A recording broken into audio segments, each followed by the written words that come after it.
ఇవాళ రేపు తల్లిదండ్రులు ఏంటంటే పిల్లలు అయ్యే బాధ తిన్నావా లేదా, వాడు ఏ పొట్టలో ఏముంది, వాడు బట్టలు మంచి చేసుకుంటున్నాడు, కానీ వాడు మెదడులో ఏం పోతుంది అని ఏ తల్లిదండ్రులు పట్టించుకోవట్లేదు. తద్వారా ఏమైందంటే ఈ సమాజంలో ఇవన్నీ రుగ్మతలు ఇవి, తర్వాత ఎందుకు పనికిరాని వాళ్ళు కావటము. ఇప్పుడు అసలు అన్ఎంప్లాయ్మెంట్ అనేది because of this Macaulay system. Otherwise India never had an unemployment system. మీరు ఒక వడ్రంగి కొడుకు బేసిక్ ఎడ్యుకేషన్ తర్వాత తండ్రి దగ్గర కూర్చొని మొత్తం అంత వడ్రంగి పని నేర్చుకున్నప్పుడు ఇంకా అసలు అన్ఎంప్లాయ్మెంట్ ఎక్కడ వస్తుంది? కరెక్ట్. అట్లాగే ఒక వైశ్యుడు తన దుకాణంలో కూర్చొని తండ్రి దగ్గర వ్యాపారం ఎలా చేయాలని నేర్చుకుంటాడు. ఇంకా అసలు అక్కడ మీకు అన్ఎంప్లాయ్మెంట్ ఏముంది అసలు? కరెక్ట్. స్పైసీ ఎవెన్యూని మన జూబ్లీహిల్స్ రోడ్ నెంబర్ 10లో ఉంటుంది సార్. వాళ్ళు 4 తరాల నుంచి ఫుడ్ ఇండస్ట్రీలోనే ఉన్నారు. This is 5th generation. So వాళ్ళ హెరిడిటరీ సిస్టమ్ మనది ఏంటంటే hereditary system coupled with new things కూడా ఉండేవి. Hereditary system is the best in many things. ఇప్పుడు ఉదాహరణకి మనకి ముఖ్యమంత్రి అనుకుందాం, మన రాజు. ఈరోజు ముఖ్యమంత్రి ప్రధానమంత్రి వీళ్ళే కదా రాజులు. ఒకప్పుడు మీకు రాజకుమారుడు రాజు అయ్యేవాడు.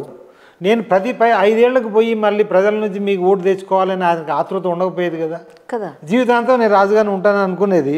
సో కాబట్టి ప్రజలకు ఏంటి మంచి జరుగుతుంది, ధర్మం ప్రకారం ఏం చేయాలి, మన ధర్మాచారాలని మనం సంప్రదించి మన ధర్మం కోసం సమాజం కోసం ఏం చేయాలి అనేది చేశారు వాళ్ళు.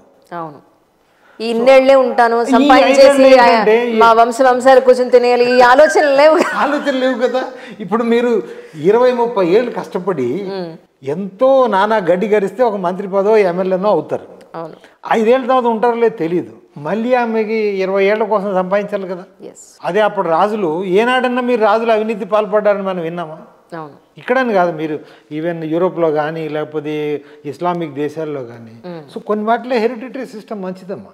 చాలా అది దానివల్ల మనకు సమాజంలో ఉన్న రుగ్మతలు ఉండవు. చాలా ప్రశాంతంగా ఉంటుంది కూడా. చాలా ప్రశాంతంగా ఉంటుంది. ఇప్పుడు నాకు తెలిసిన ఇప్పుడు నేను వ్యవసాయం చేసుకోవాలి, మా నాన్నగారి దగ్గర ఆయన పొలం ఉంది, ఏముంది నాకు హాయిగా నేను వ్యవసాయంలో కొంచెం ఎక్కువ చేసుకుని మనం ఏ విధంగా. అట్లాగే ఇప్పుడు బ్రాహ్మణుడు ఉన్నాడు, ఏంది వేద పాండిత్యం ఎంత ఎక్కువ పండితుడు కావాలనో లేకపోతే ఆ లైన్లో పైకి వెళ్ళాలని ఆలోచిస్తాడు. అట్లాగే వైశ్యుడు ఉన్నాడు, వ్యాపారంగా ఏ విధంగా చేయాలి. అసలు మన సమస్య ఏముంది అసలు? And one more point sir, ఇప్పుడున్న ప్రభుత్వాలు ఎస్పెషల్లీ కొన్ని స్టేట్స్ తీసుకుంటే ఉచితాలు అనేది చాలా ఎక్కువగా ఇచ్చేస్తున్నారు. రాష్ట్రం కొలాప్స్ అయిపోయే అవకాశం ఎక్కువ ఉంది అనేది ఎక్కువ వినిపిస్తుంది. Mass briber is nothing else. ప్రతి వాళ్ళని ఎందుకు పనికిరాని చేస్తున్నాం. తర్వాత ఇప్పుడు నా తండ్రి ఉన్నాడు, నా తల్లి ఉంది, వాళ్ళు పెద్దవాళ్ళు అయిపోయారు. వాళ్ళని సరిగా చూసుకోవాల్సిన బాధ్యత నాదే, ప్రభుత్వం పిల్లలుగా మంది. మరి ప్రభుత్వం ఇస్తే నేను ఎందుకు నేను వాళ్ళని వదిలేస్తాను కదా.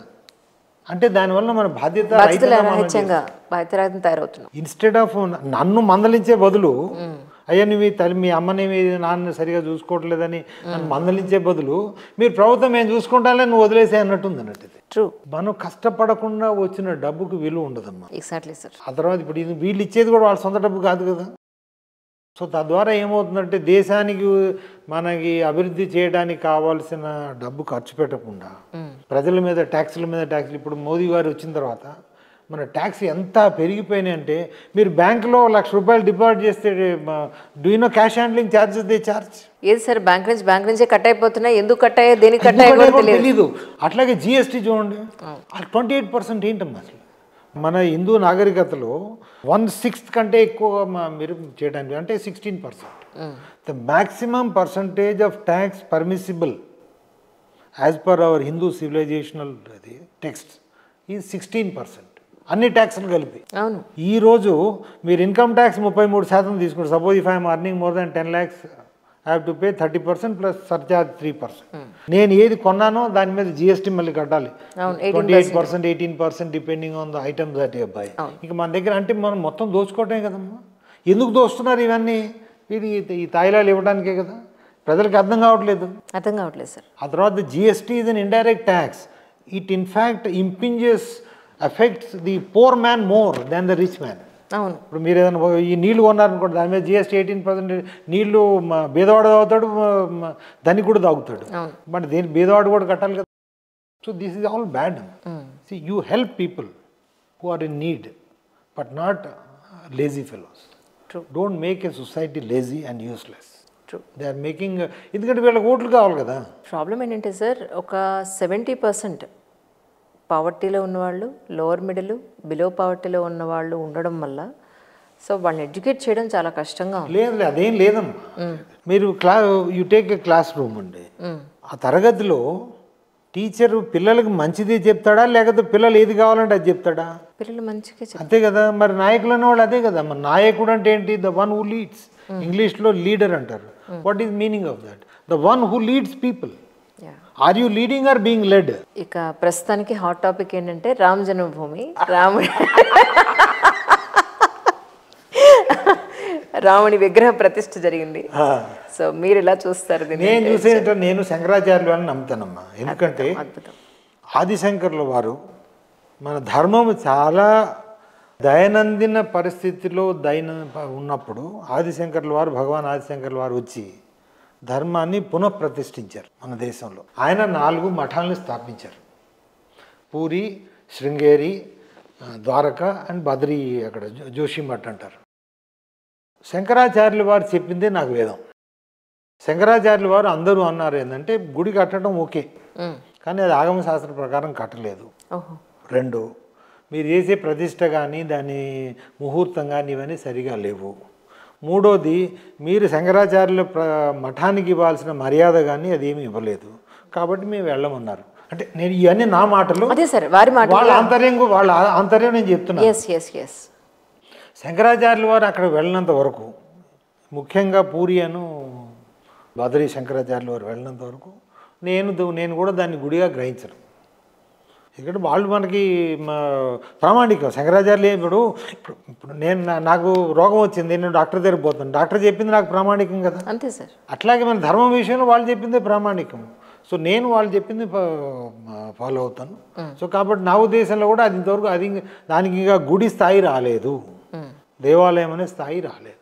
చిన్నజీర స్వామివారు కూడా ఒక మాట అన్నారు, ఆగమశాస్త్రం ప్రకారం తిరుపతిలో ఏది జరగడం లేదు అంజలి అన్న పాయింట్లో. అంటే అది నాకు తెలియదు, నేను అనేది ఈ విషయం చెప్తాను. అదే సార్. కానీ ఇది మాత్రము చాలా తప్పు చేశారమ్మ. మనం యాక్చువల్గా వీళ్ళు ఆర్ఎస్ఎస్ బీజేపీ వాళ్ళు మన ధర్మాచార్యులను బాగా ఏమంటారు గౌరవించరమ్మా, అగౌరవ చేస్తారు. ఇప్పుడని అది కొత్తగా కాదు, they have been doing it. ఎందుకంటే వాళ్ళకి ఏంటంటే ఇప్పుడు మన traditional Hinduism is an obstacle for their political Hinduism, their political project. తర్వాత మీరు అయోధ్య రామాలయం అన్నారు కాబట్టి మన దేవాలయం గురించి ముందు మాట్లాడినాం. ఇప్పుడు రామాలయం అది ఈజ్ ఇట్ లిబరేటెడ్? నా ఉద్దేశంలో కాదు. ఎందుకు కాదంటే నేను చెప్తాను. What was the dispute? Babur వాళ్ళ మనుషులను అక్కడ పంపించి ఆ దేవాలయాన్ని ధ్వంసం చేసి దాని మీద ఒక మసీదు కట్టారు. ఆ 500 సంవత్సరాల నుంచి అక్కడ ఉన్న హిందువులంతా దాన్ని పోరాడుతూ ఉన్నారు. తర్వాత అక్కడ విగ్రహాలు కూడా పూజ కూడా నడుస్తుంది. సో బ్రిటిష్ వాళ్ళ టైంలో కేసులు ఫైల్ చేశారు. హిందూ సైడ్ నుంచి కేసు ఫైల్ చేస్తే ముస్లిం సైడ్ నుంచి వాళ్ళు కూడా చేశారు. ఆ కేసు 130 సంవత్సరాల తర్వాత సుప్రీంకోర్టు మొన్న తీర్పు ఇచ్చింది. అంటే కేసులో ఒకవైపు హిందువులు, ఇంకోవైపు ముస్లింలు. హిందువులు ఏమన్నారు ఇది మాది అని, ముస్లింలు ఏమన్నారు కాదు మాది అని.